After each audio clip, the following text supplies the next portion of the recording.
एक राधेश्याम नामक का युवक था। स्वभाव को बड़ा ही शांत एवं सुविचारों वाला व्यक्ति था। उसका छोटा सा परिवार था जिसमें उसके माता पिता, पत्नी एवं 2 बच्चे थे। सभी से वो बेहद प्यार करता था। इसके अलावा वो कृष्ण भक्त था और सभी पर दया भाव रखता था। जरूरतमंद की सेवा करता था, किसी को दुख नहीं देता था। उसके इन्हीं गुणों के कारण श्री कृष्ण उससे बहुत प्रसन्न थे और सदैव उसके साथ रहते थे। और राधेश्याम अपने कृष्ण को देख भी सकता था और बातें भी करता था। इसके बावजूद उसने कभी ईश्वर से कुछ नहीं मांगा। वहाँ बहुत खुश रहता था क्योंकि ईश्वर हमेशा उसके साथ रहते थे, उसे मार्गदर्शन देते थे। राधेश्याम भी कृष्ण को अपने मित्र की तरह ही पुकारता था और उनसे अपने विचारों को बांटता था। एक दिन राधेश्याम के पिता की तबीयत अचानक खराब हो गई।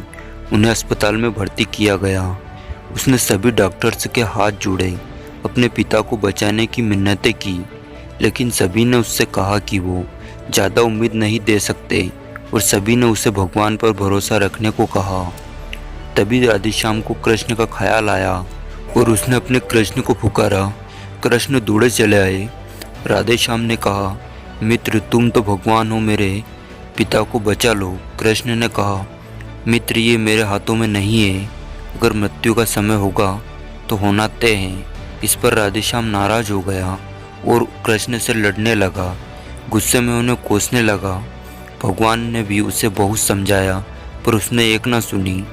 तब भगवान कृष्ण ने उससे कहा, मित्र मैं तुम्हारी मदद कर सकता हूँ, लेकिन इसके लिए तुम्हें एक कार्य करना होगा।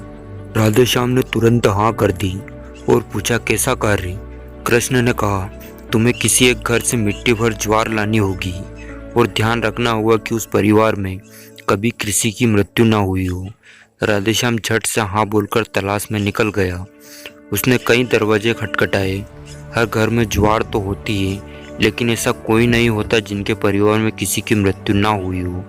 किसी का पिता, किसी का दादा, किसी का भाई, माँ, काकी या बहन 2 दिन तक भटकने के बाद फिर राधेश्याम को ऐसा एक भी घर नहीं मिला। तब उसे इस बात का एहसास हुआ कि मृत्यु एक अटल सत्य है। इसका सामना सभी को करना होता है, इससे कोई नहीं भाग सकता।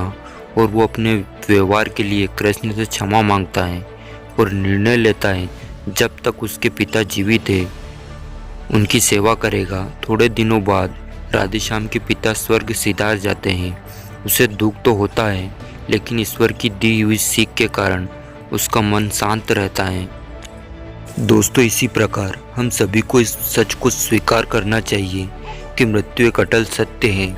उसे नकारना मूर्खता है। दुख होता है, लेकिन उसमें फंस जाना गलत है, क्योंकि केवल आप ही उस दुख से पीड़ित नहीं है, अपितु संपूर्ण मानव जाति उस दुख से रूबरू होती ही है। ऐसे सच को स्वीकार कर आगे बढ़ना ही जीवन है। कई बार हम अपने किसी खास के चले जाने से इतने बेबस हो जाते हैं कि सामने खड़ा जीवन और उससे जुड़े लोग हमें दिखाई नहीं पड़ते। ऐसे अंधकार से निकलना मुश्किल हो जाता है। जो मनुष्य मृत्यु के सत्य को स्वीकार कर लेता है, उसका जीवन भार विहीन हो जाता है और उसे कभी कोई कष्ट तोड़ नहीं सकता। वो जीवन के हर क्षेत्र में आगे बढ़ता जाता है।